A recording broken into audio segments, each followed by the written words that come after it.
Did you know that the average American throws away 81 pounds of clothing every year?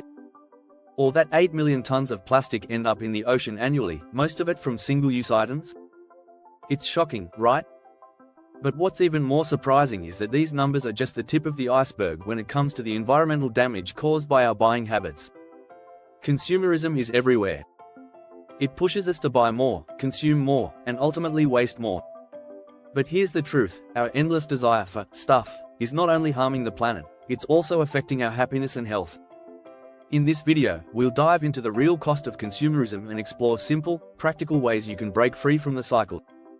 Want to know how to live a more sustainable life, save money, and reduce waste? Stick with us. We'll uncover hidden truths about consumerism and share strategies you can start using today. Let's begin.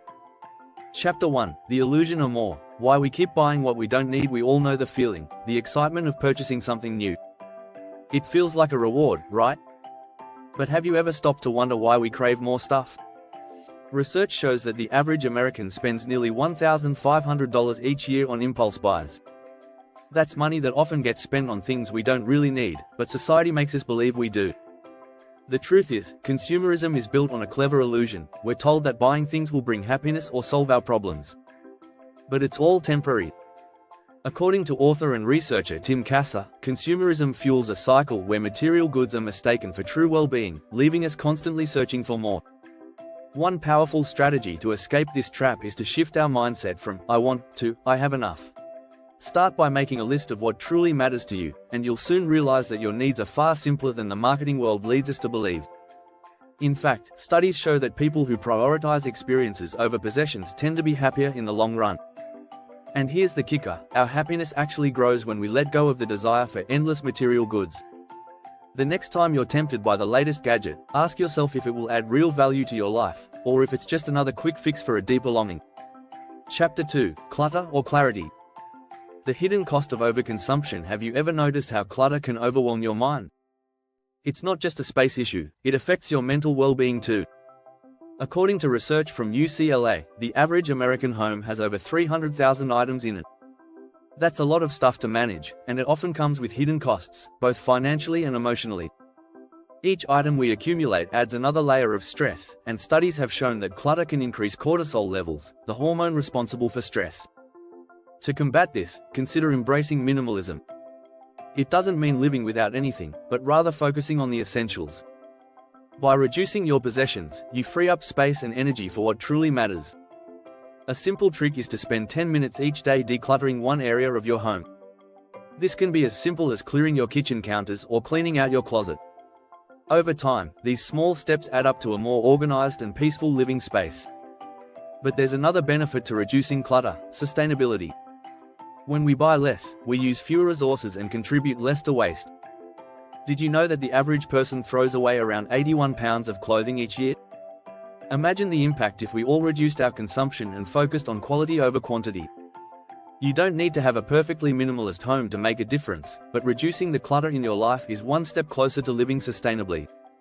Chapter 3. Built to break. How planned obsolescence fuels waste. Have you ever wondered why your phone seems to slow down or your favorite appliance breaks just after the warranty expires? That's not a coincidence.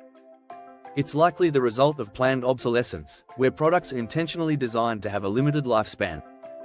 According to a report by the Environmental Protection Agency, EPA, the average lifespan of a smartphone has decreased by about 2 years over the last decade, and most of us just replace them without a second thought. This strategy isn't just about keeping consumers coming back for more, it's also a huge contributor to waste. The average person in the US generates over 200 pounds of electronic waste every year, much of it from products that could be repaired or upgraded. The good news is that you don't have to fall for this trap. Start by opting for products that are built to last. Look for companies that offer repairable designs and warranties that go beyond the typical 1-2 years. Another great way to fight planned obsolescence is to embrace a culture of repair. Many people are rediscovering the value of fixing rather than replacing. In fact, some cities have repair cafes where people can bring in their broken items to be fixed for free. Not only does this extend the life of your belongings, but it also keeps valuable resources from ending up in landfills. Sustainability doesn't always require brand new products. Sometimes, the most sustainable option is to buy used, repair, or repurpose what you already have. According to the Ellen MacArthur Foundation, if we could double the life of our electronic devices, we could reduce carbon emissions by 40%.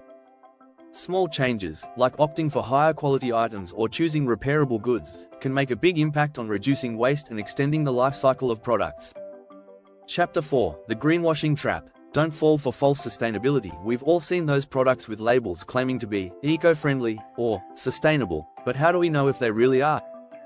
According to a 2021 study by the non-profit group Environmental Defense Fund, up to 60% of products marketed as sustainable are actually misleading. This is called greenwashing, and it's more common than you might think. Companies use buzzwords like green, natural, or recyclable to convince us they care about the planet, even if their practices don't back up the claims. One effective strategy to avoid greenwashing is to look for certifications from trusted third-party organizations. Labels like Fair Trade, B Corp, and USDA Organic have strict standards and can help you make more informed decisions. Another tip is to dig deeper into the company's sustainability practices. Are they transparent about their supply chain? Do they disclose their carbon footprint? If they're not, it's a red flag. Also, be wary of flashy packaging.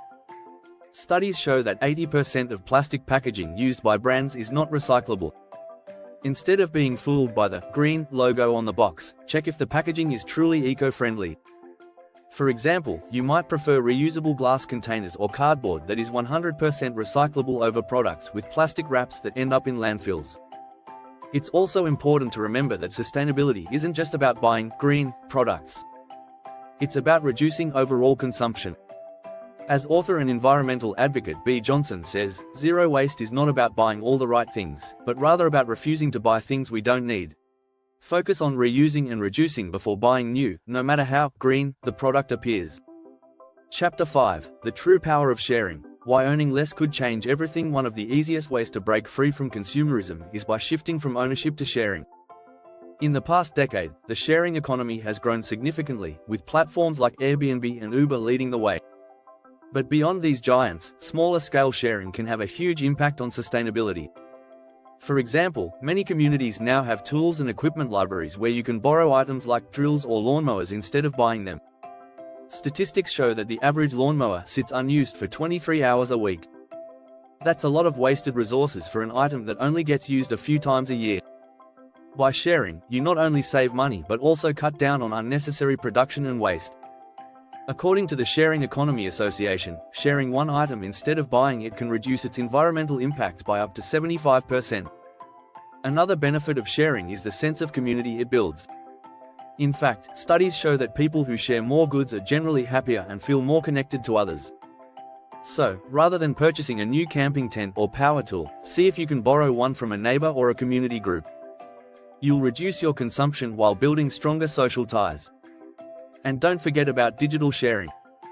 Platforms like eBay, Poshmark, and ThreadUp make it easy to buy, sell, and exchange used goods, which helps reduce demand for new products and lowers the carbon footprint of manufacturing.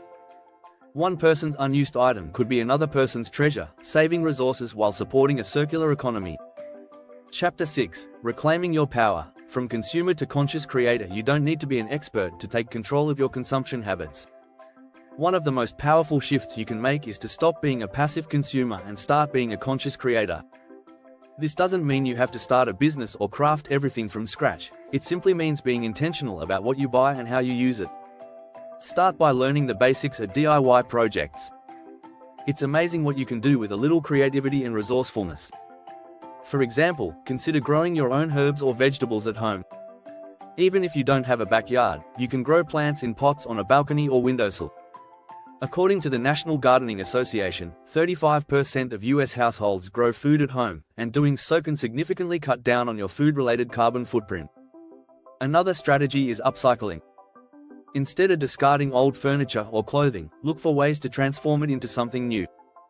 There are countless online tutorials for repurposing items into home decor, clothing, or even gifts. According to the EPA, textile recycling and upcycling reduce carbon emissions and landfill waste, and it often leads to more creative, one-of-a-kind products. Conscious creation also involves making more mindful purchasing decisions. Choose products that are versatile and durable, rather than items that will quickly end up in a landfill. Invest in quality over quantity. One high-quality item can last for years, reducing the need for constant replacements. Additionally, buying local, handmade goods supports artisans and reduces the environmental impact of mass-produced goods. But don't forget the power of community. Collaborate with friends or neighbors to create, build, or repair things together. This builds a sense of shared responsibility and helps you rely less on corporations. Community-driven projects are often the most sustainable and creative, as they allow resources to be shared and reused, promoting a deeper connection to the things we make. By understanding greenwashing, embracing the sharing economy, and taking control of your consumption, you'll begin to see how small changes can lead to a more sustainable lifestyle. It's about making conscious choices, whether it's repairing instead of replacing or creating instead of consuming.